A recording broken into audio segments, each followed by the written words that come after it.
Ce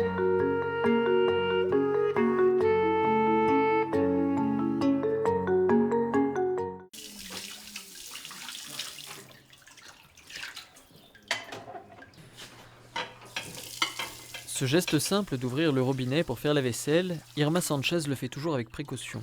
Habitante de Jantetelco dans l'état du Morelos au Mexique, elle a connu il y a 3 ans de gros problèmes d'approvisionnement en eau. À peu près à la même saison, l'eau commençait à manquer dans les puits municipaux et ne suffisait plus à approvisionner toute la communauté. À certains moments, on est resté presque 2 mois sans eau. Si aujourd'hui la situation est un peu meilleure, l'eau fournie par le gouvernement n'arrive qu'1 heure tous les 3 jours. Une situation qui oblige tous les habitants à enfreindre la loi. À Jantetelco, on n'a pas le droit de creuser des puits particuliers. Mais les gens se demandent comment ils peuvent faire pour avoir de l'eau. Il faut que les gens aient de l'eau. On ne peut pas vivre sans eau. Si pour l'usage domestique, les habitants de cette région arrivent maintenant à s'en sortir grâce à leurs puits, les terres agricoles souffrent de l'assèchement des nappes phréatiques. Hilda Barreto, habitante de Zacualpan, une commune voisine, rend visite à sa cousine durement touchée par la pénurie. Ça, c'est un caféier quand il a de l'eau. Vous voyez, il produit de beaux fruits rouges que l'on fait sécher lorsqu'ils sont mûrs pour faire du café. Cette plantation de caféiers rapportait il y a quelques années près de 600 € par mois à son propriétaire. Aujourd'hui, plus de la moitié de sa plantation est asséchée. Tout ça, ce sont des caféiers, mais ici, il n'y a plus d'eau sous la terre. Et pour cette raison, ils ne produisent plus de fruits, ils ne font plus de café.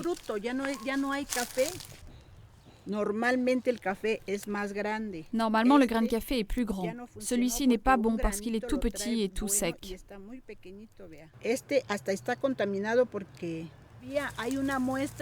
Ici, vous voyez comment c'était planté au début et ce que ça produisait.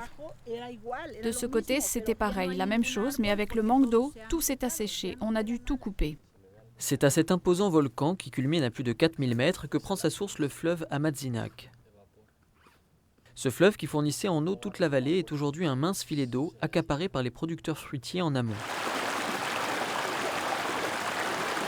Des kilomètres de tuyaux en caoutchouc serpentent dans le paysage pour irriguer leurs champs, ne laissant même pas aux populations en aval le minimum vital. Léopold Monroy, le mari d'Hilda, ne met pas tout sur le dos des propriétaires, même s'il pointe leurs pratiques douteuses. Aujourd'hui, le changement climatique fait que nous obtenons 1/5 de l'eau que le volcan nous donnait par le passé. Ce 1/5 d'eau, il est canalisé en différents endroits qui se trouvent près de la source. Ils en profitent et finalement, l'eau ne descend plus vers les communautés qui se trouvent en aval. On pourrait dire que c'est comme un groupe de mafieux qui dit ici, toi tu n'as aucun droit. Pour essayer de contrer cette mauvaise gestion publique de l'eau, les habitants victimes de la pénurie se sont regroupés au sein d'un forum citoyen. Le forum a trouvé un soutien auprès du CAM, le centre Antonio Montesinos. Cette association a été créée au début des années 80, après la 3e conférence générale de l'épiscopat latino-américain. Elle a pour but de renforcer l'église locale autour de sa dimension prophétique, liturgique et sociale. Martin Pineda, membre du forum, n'a jamais eu accès à l'eau publique. Grâce au CAM, il a eu droit à un financement et à une expertise pour construire une citerne qui recueille l'eau de pluie. Soutenu par le CCFD Terre Solidaire, le projet de plaidoyer municipal en faveur d'une gestion durable de l'eau est conduit par Samantha César. Ici au CAM, on accompagne un processus d'organisation de citoyens de 3 municipalités afin qu'ils génèrent des propositions pour résoudre des problèmes publics avec le gouvernement municipal, mais aussi entre eux afin qu'ils puissent créer ensemble un autre type de communauté. Quelque chose d'important, c'est aussi que le CAM nous a fait prendre conscience que l'eau est un droit de l'homme. Et je crois que ça exige de chercher des solutions. L'eau, comme la vie elle-même, c'est un droit dont on ne peut priver personne.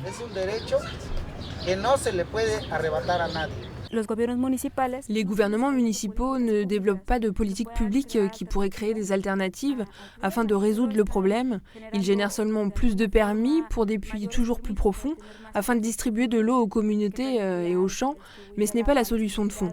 La solution de fond est plutôt un dialogue entre les différentes municipalités pour arriver à mieux gérer l'eau entre elles et à développer des alternatives pour l'utilisation et la préservation de l'eau. Pour le moment, les politiques publiques sont une suite de non-sens. Le président Calderón a inauguré lui-même en 2007 un réservoir qui fuit et qui ne profite qu'à 10% de la population. Plus récemment, à Zacualpan, une usine de traitement des eaux usagées domestiques a été construite pour irriguer les terres agricoles alentours. Mais cette eau, non potable, est ensuite déversée dans une source pure que les gens utilisaient avant pour boire.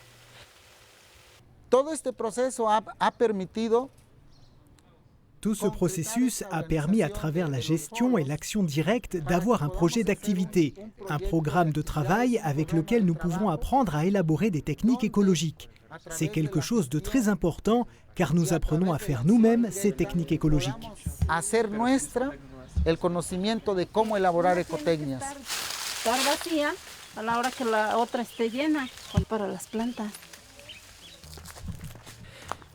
Des citernes qui recueillent l'eau pendant la saison des pluies, des toilettes sèches ou des plantes qui permettent de traiter l'eau de la vaisselle et de la lessive pour arroser le jardin, toutes ces initiatives ont été mises en place par le CAM.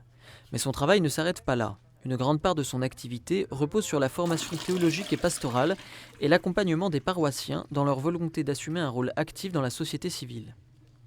L'apport du CAM, c'est aussi de chercher à établir des liens entre les groupes paroissiaux, l'Église et les communautés, et que ces groupes ne restent pas limités à une simple action spirituelle. Et en tant que chrétien, il faut mettre en œuvre des actions concrètes qui permettent de vivre dans une démocratie et dans un monde plus juste où les droits de l'homme sont respectés. Hilda est en charge avec son mari, en plus de leur participation au forum, du groupe de préparation au mariage de sa paroisse. Selon elle, son combat politique et sa foi se marient parfaitement, car Dieu attend de nous que nous méritions son royaume. Nous pensons que Dieu ne nous donnera rien si nous ne le méritons pas. On se rend compte que si on s'entraide, qu'on partage avec les autres, Dieu multiplie ce qu'on a. De plus en plus de paysans vendent leurs terres à des habitants de Mexico qui en font de coquettes résidences secondaires.